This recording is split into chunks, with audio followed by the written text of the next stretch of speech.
Hello, and welcome to this Argus Chemicals Conversation podcast, the fifth episode in our K-Show Plastics Preview series.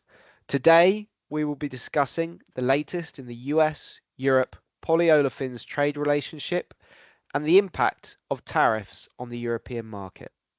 I am your host, James Elliott, and I'm joined by Sam Hashmi, Global Editor, Polymers. Sam, please you can join us. Hello. Hi, James. Good afternoon. Thanks for having me. Thanks, Sam. We're over halfway through the year, and in just a few weeks' time, the industry will be gathering in Dusseldorf for K-Show.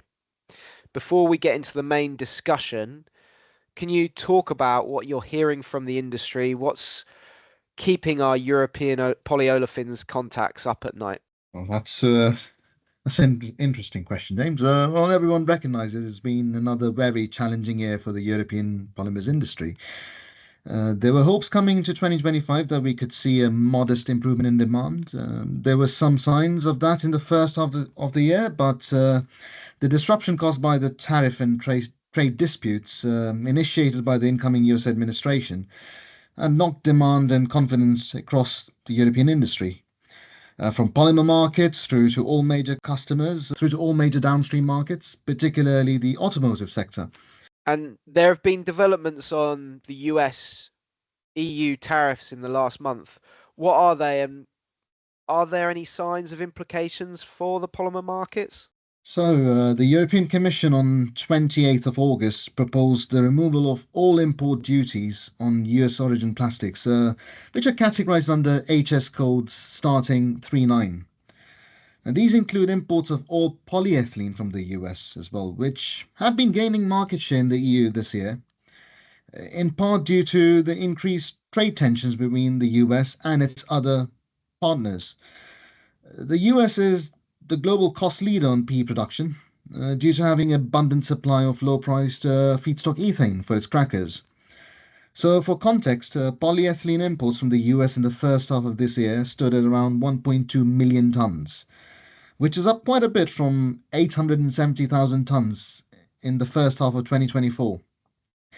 And the US had a 46% market share among all PE imports into the EU in the first half of this year.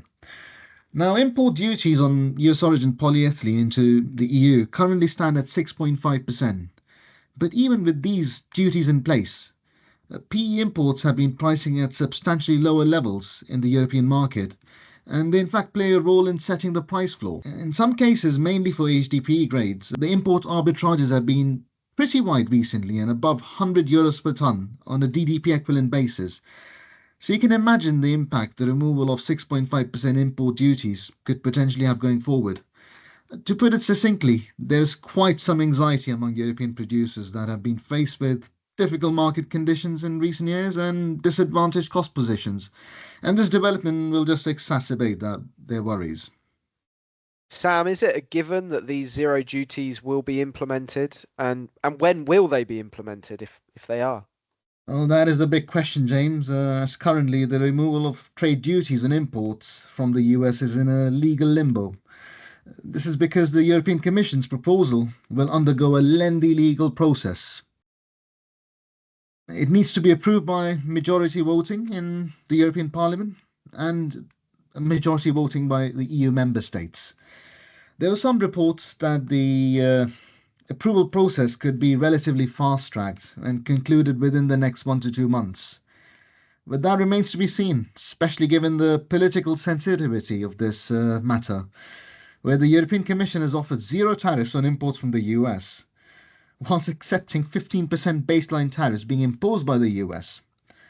So it would not be far-fetched to imagine this uneven tariff field as part of a new proposed deal, causing some dissent in the ranks of EU member states. So we've discussed the impact on polyethylene from these developments, but what about your thoughts on polypropylene? Could there be some impact on this product? Well, James, never say never, especially in this world where many things have been upended this year.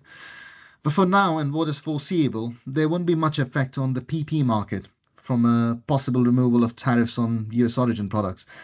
I say this because trade flows from the US to the EU are relatively small on PP and are a small fraction of the imports seen from the Middle East. This is mainly because the US does not quite have a cost leadership position on PP production, with the cost of feedstock propylene monomer being relatively high in the US, with trade tensions heating between the US and Brazil, and with Brazil putting punitive import duties on US origin polymers.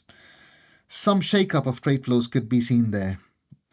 A scenario of zero tariffs and substantial oversupply could push more US origin PP to Europe. But the European market is already faced with ample supply, if not a lingering supply overhang. And then we have low demand next door in the Turkish market as well, which is a major outlet for Middle East origin PP. So there's already some spillover effects of that being felt in Europe, as the Middle Eastern sellers look further west to place their products. And then spot prices for prompt delivery in the European market have been quite low, which is not helping import economics due to relatively narrow arbitrages. Then we have to account for particularly weak conditions in most downstream value chains with exposure to PP. Now, when buyers have ample supply, cautious attitudes entrenched, and low risk reward equations, the focus is for prompt procurement. The preference is for prompt procurement, and this has already taken a risk-off approach on imports from Asia Pacific despite lower freight rates, as the appetite to take delivery in 3 months' time isn't quite there in the market as it used to be a few years back. Sam, thank you. This has been extremely helpful for me and I suspect our listeners. It can be challenging, to say the least, to follow the changes in tariffs and the US and EU policy related to trade. So thank you for providing clarity on the latest situation.